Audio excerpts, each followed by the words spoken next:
Hello વિદ્યાર્થી મિત્રો, કેમ છો બધા? મજામાં ને? હવે હું લઉં છું ધોરણ 10 ગણિત અને એની અંદર પ્રકરણ નંબર 4 દ્વિઘાત સમીકરણ. પ્રકરણ 4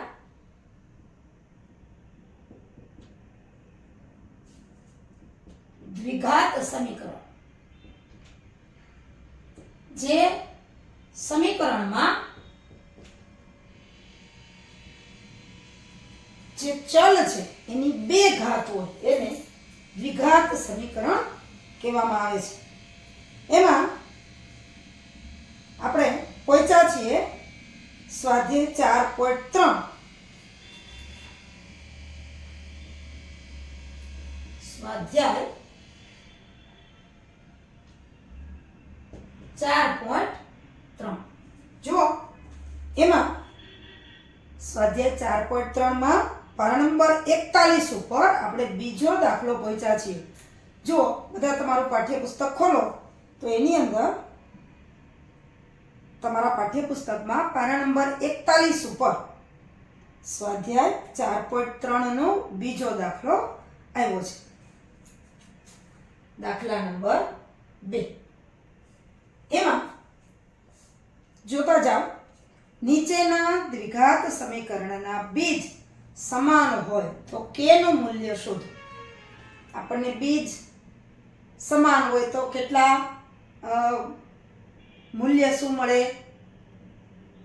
બીજ છે એ અલગ અલગ હોય અને બીજ વાસ્તવિક હોય ન હોય, બીજ હોય જ નહીં, એ બધું આપણે અગાઉના વિડીયોમાં ચર્ચા કરી ગયા છીએ. આપણને કીધું છે કે નીચેના દ્વિઘાત સમીકરણના બીજ સમાન હોય તો k નું મૂલ્ય શોધો. એમાં આપણે બે ભાગ છે. એટલે પહેલો ભાગ જુઓ, રકમ સમીકરણ આપ્યું છે આપણને 2x વર્ગ વત્તા kx વત્તા 3 બરાબર 0. 2x વર્ગ વત્તા kx વત્તા 3 બરાબર 0. હવે જો બીજ સમાન છે એમાં આપણને કઈ જ દીધું છે. હવે આ સમીકરણ છે એને જે આપણે દ્વિઘાત સમીકરણનું પ્રમાણિત સ્વરૂપ છે. દ્વિઘાત સમીકરણના પ્રમાણિત સ્વરૂપ શું છે? પ્રમાણિત સ્વરૂપ ax વર્ગ વત્તા bx વત્તા c બરાબર 0. ax વર્ગ વત્તા bx વત્તા c બરાબર 0 સાથે સરખાવતા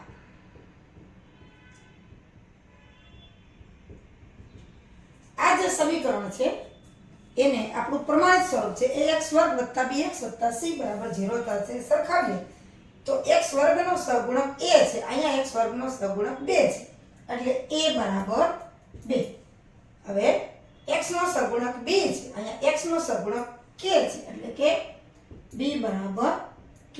અને અચળ પદ અહીંયા c છે, અહીંયા અચળ પદ છે 3, એટલે કે c બરાબર 3. અહીંયા આવી રીતના આપણને રકમ આપી છે. a બરાબર 2, b બરાબર k અને c બરાબર 3. હવે આપણને કીધું છે જુઓ કે બીજ સમાન હોય. કઈ જ દીધું છે કે બીજ સમાન હોય. બીજ ક્યારે સમાન હોય? એટલે કે વિવેચક એટલે કે b² - 4ac બરાબર 0 હોય તો જ બીજ સમાન હોય. વિવેચક એટલે કે b² - 4ac બરાબર 0 હોય તો જ સમીકરણના બીજ સમાન હોય. આપણને બીજ સમાન છે કઈ જ દીધું છે, એટલે કે b² - 4ac બરાબર 0. હવે આપણે કિંમત મૂકીએ. b છે k તો k નો વર્ગ ઓછા 4. a બરાબર કેટલા છે? 2 અને c બરાબર 3, એટલે 2 3 બરાબર 0.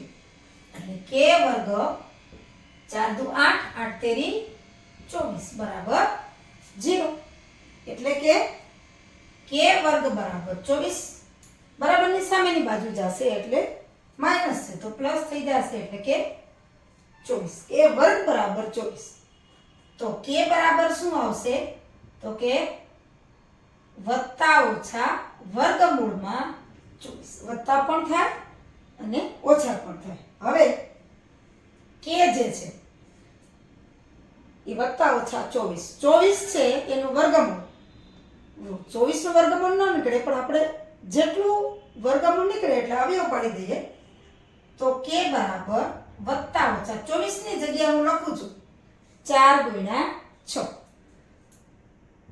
એટલે 4 6 24 તો આપણને ખબર છે 4 છે એ બહાર નીકળી જશે 4 નું વર્ગમૂળ 2 એટલે કે બરાબર વત્તા ઓછા 2 વર્ગમૂળ 6 આ કે ની કિંમત થાય આપણને કીધું હતું કે કે નું મૂલ્ય શોધો તો આ જે છે એ આપણા દાખલાનો જવાબ છે આપણને ચોખવટ કરી દીધી છે કે વિવેચક b² - 4ac બરાબર 0 જો સમીકરણના બીજ સમાન હોય તો વિવેચક 0 હોય અને 0 હોય એના ઉપરથી આપણે લીધું કે ની કિંમત પ્લસ 2 વર્ગમૂળ 6 અને માઈનસ પણ 2 વર્ગમૂળ 6 બે આવે એટલે કે આવી રીતે કોઈ પણ સમીકરણ આપ્યું હોય તો એને દ્વિઘાત સમીકરણ સાથે સરખાવીએ તો બીજ સમાન છે કીધું છે એટલે આપણે કે ની કિંમત છે એ શોધી શકીએ છીએ